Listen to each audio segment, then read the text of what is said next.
반갑습니다. 약수동교회 성도님들 무탈하게 잘 지내고 계신가요? 오늘은 언약, 언택트 시대를 살아가는 약수동교회 언약 네 번째 시간입니다. 언택 시대와 예배라는 주제를 가지고 오늘 함께 강의를 들어보고 나눠보고자 하는데요. 성도님들과 함께하는 이 시간이 정말 귀한 시간 되리라 믿습니다. 저는 중고등부 사역을 담당하고 있는 허진혁 전도사입니다. 이 시간 언택 시대와 예배에 대해서 함께 나눠보도록 하겠습니다.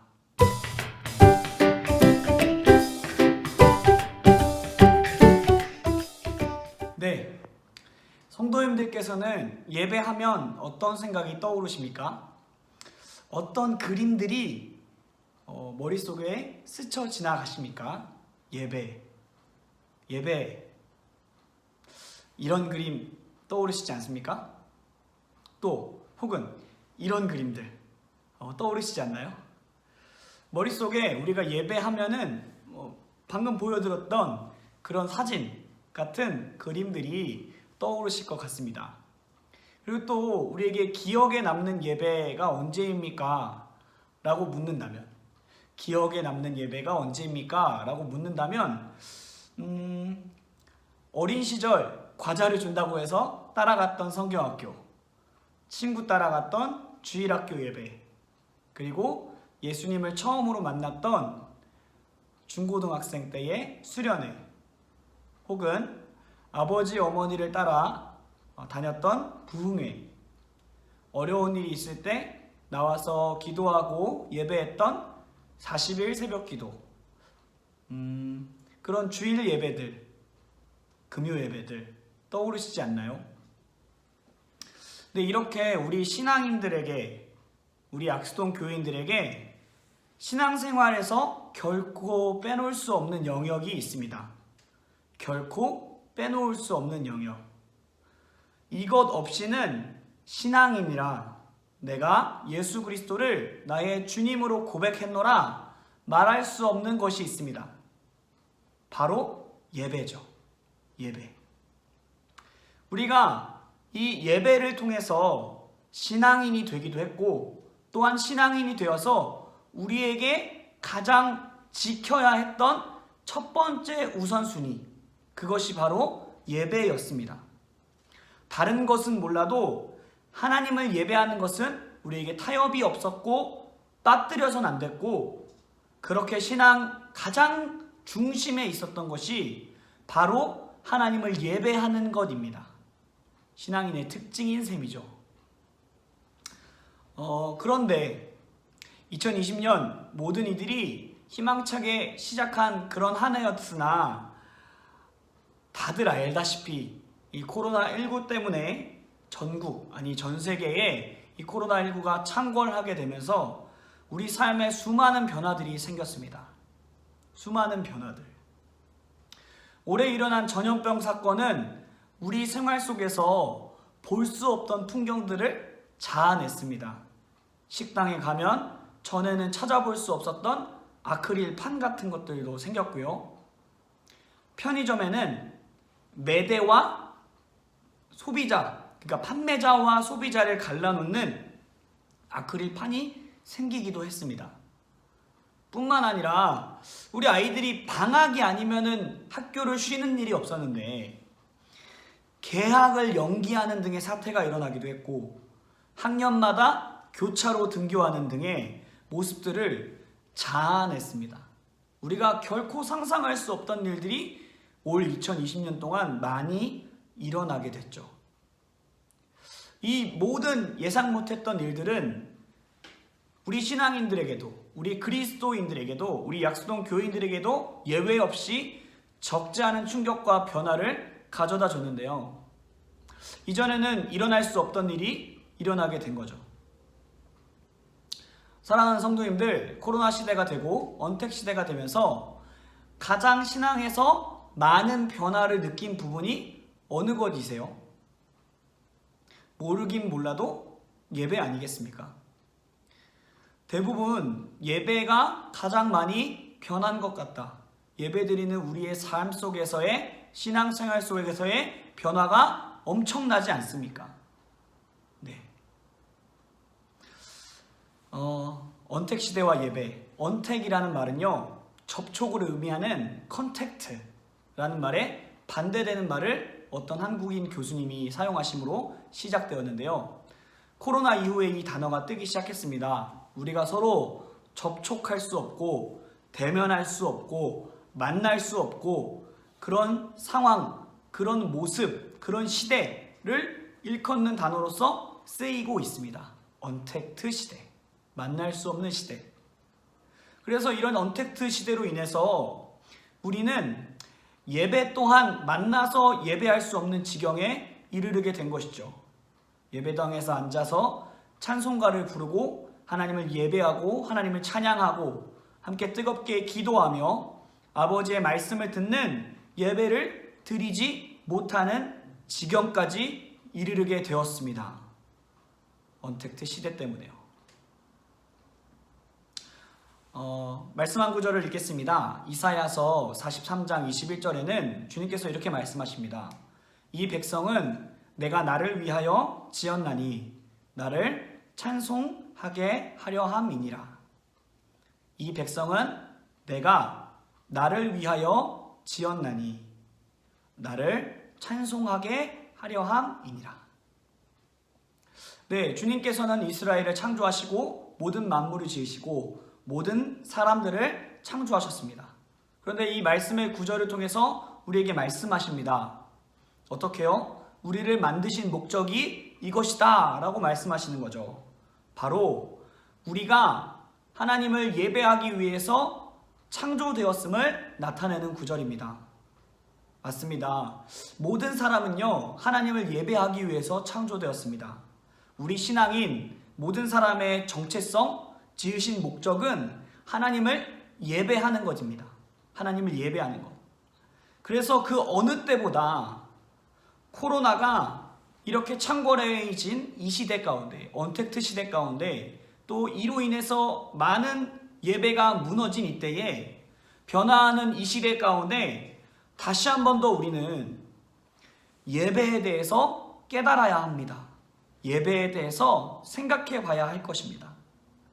하나님의 명령이자 우리의 사명인 그리고 우리의 정체성인 예배에 대해서 우리의 예배에 대해서 다시금 생각해 봐야 할 것입니다. 네, 그래서 지금 이 시간을 통해서 우리의 예배가 점검이 되고 우리 스스로를 되돌아보는 시간들 되셨으면 좋겠습니다. 다들 아시다시피, 많은 분들이 아시다시피 저는 우리 약수동 성결교회에서 태어나서 신앙생활을 시작했습니다. 그래서 하나님께 부르심을 받아서 신학생도 되고 그리고 초등부 전도사로 부임하기도 했었고요. 이제는 이제 중고등부 전도사로 사명을 받아서 사역하고 있죠. 제가 교육부서에 있으면서 교육부서에 있는 초등학생 아이들에게 그리고 중고등학생 아이들에게 신앙을 가르치면서 예배에 대해서 가르치게 됐습니다. 그래서 누군가가 우리 학생 중에 누군가가 어떤 아이 중에 누군가가 물어본다면 혹은 제가 가르쳐야 된다면 예배에 대해서 예배를 이렇게 가르치고 있습니다. 예배는 여러 가지 말로 정의할 수 있겠지만 가장 핵심적으로 한마디로만 아이들에게 예배를 가르쳐야만 할 때 저는 이렇게 가르칩니다. 예배는 하나님과의 만남이다. 예배는 하나님과의 만남이다. 네, 맞습니다. 예배는 하나님과의 만남입니다.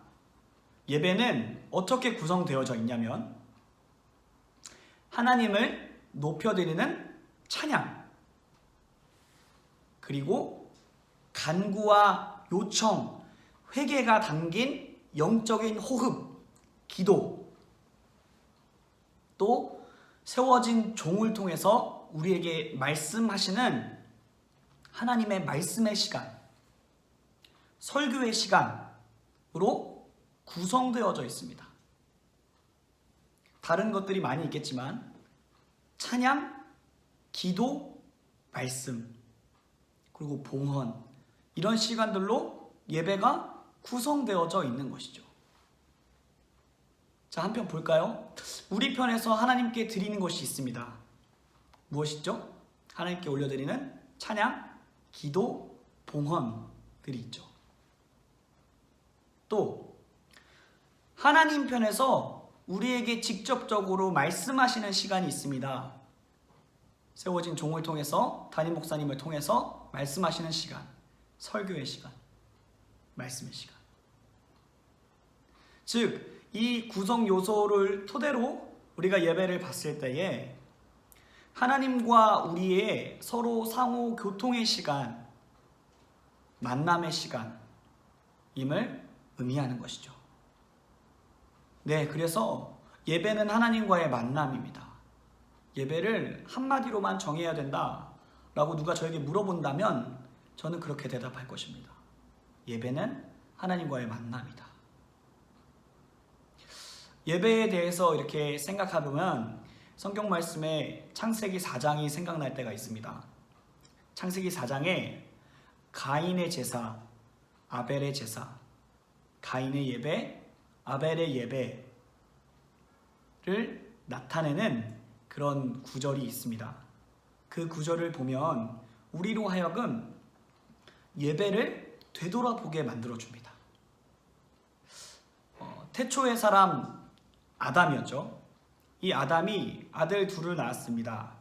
그 이름은 첫째는 가인, 둘째는 아벨이죠.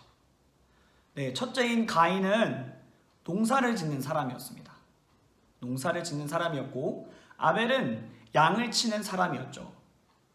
그래서 이들이 농사를 짓고 양을 치다가 이제 그들이 얻은 곡식과 그리고 양의 첫 새끼로 하나님께 제사를 드리는 장면이 창세기 4장에 나오고 있습니다.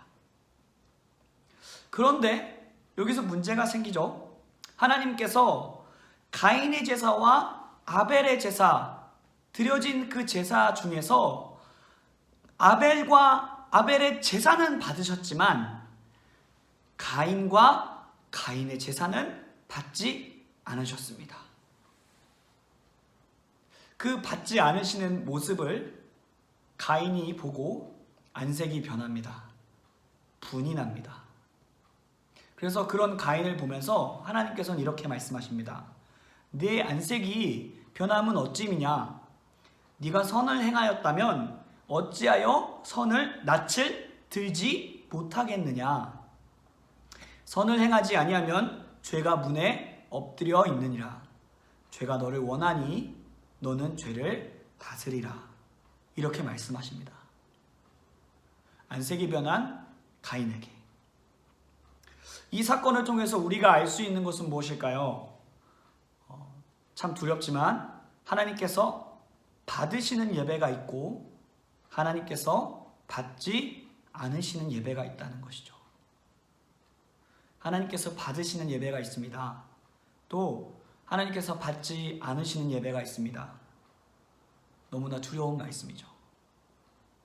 네, 이렇게 해서요, 앞에 말씀드렸던 이 두 가지를 착안해서 우리가 예배에 대해서 생각해 봤을 때 아주 두렵지만 우리는 우리의 예배를 돌아볼 수 있습니다. 어떻게요? 우리는 이렇게 착각하기 쉽습니다. 오전 9시 30분에 약속 성결교회에서 본당에서 드리는 예배, 나는 그 예배에 참석했고 본당에 나도 함께하고 있었다. 그랬으니 나는 이번 주 예배를 드린 것이다. 혹은 코로나 시대에 교회에서 제공하는 온라인 서비스로 나는 온라인 예배를 드렸고 그랬으니 나는 이번 주 예배를 드린 거야. 여러분, 우리 스스로 이렇게 착각하기 쉽습니다. 같은 장소, 같은 시간, 예배에 참석했다고 해서 우리가 예배를 드렸다, 나는 예배를 드린 것이다 라고 말할 수 없습니다. 예배의 영상을 틀어놓고 그 영상 앞에 앉아서 1시간 20분여, 짧지 않은 시간이지만 그 짧지 않은 시간 동안 그냥 앉아 있었다고 해서 우리 모두가 나는 예배를 드렸다. 나는 이번 주 예배를 드렸어. 하나님을 찬양했어. 하나님을 예배했어. 라고 말할 수 없습니다. 중요한 것은요, 아버지와 나의 만남입니다. 하나님과의 만남입니다. 하나님을 만나고자 하는 갈망과 믿음으로 예배 가운데서 그렇게 믿음으로써 내가 하나님께 드려졌는가? 또한 세우신 종을 통해서, 담임 목사님을 통해서 말씀하시는 하나님의 말씀을 내게 말씀하시는 것으로서 믿음으로 받았는가? 의 문제입니다. 뿐만 아닙니다. 오늘 드려지는 예배를 통해서 과연 주님께서 기뻐하셨는가? 기쁘게 받으셨는가를 돌아봐야 할 것입니다. 히브리서에서는 믿음으로 아벨과 아벨의 제사가 드려졌다라고 말합니다. 주님께서 그렇게 받으셨다라고 말합니다. 우리의 예배가 과연 그렇게 드려지고 있습니까? 나 한 사람의 예배가 주님 앞에 주님과의 만남으로서 예배 가운데 참석하고 계십니까? 또 예배를 그렇게 드리고 계십니까?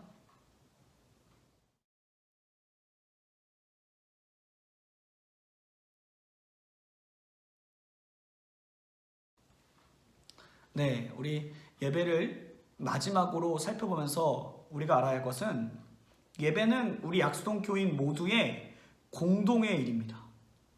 예배는 우리 약수동 교인 모두의 공동의 일입니다. 이 말이 조금 생소하게 들리실 수도 있는데요. 예배를 헬라어로 했을 때는 이 단어로 표현합니다. 우리 있는 자리에서 함께 따라해 볼까요? 레이투르기아. 레이투르기아. 이를 있는 그대로 번역하면 우리말로는 이런 말이 됩니다. 하나님의 백성들의 일. 네, 하나님의 백성들의 일이라는 뜻입니다. 하나님의 백성의 일이 아니라 하나님의 백성들의 일이라는 것이죠. 하나님의 백성의 일이 아니라 하나님의 백성들의 일이라고 번역됩니다.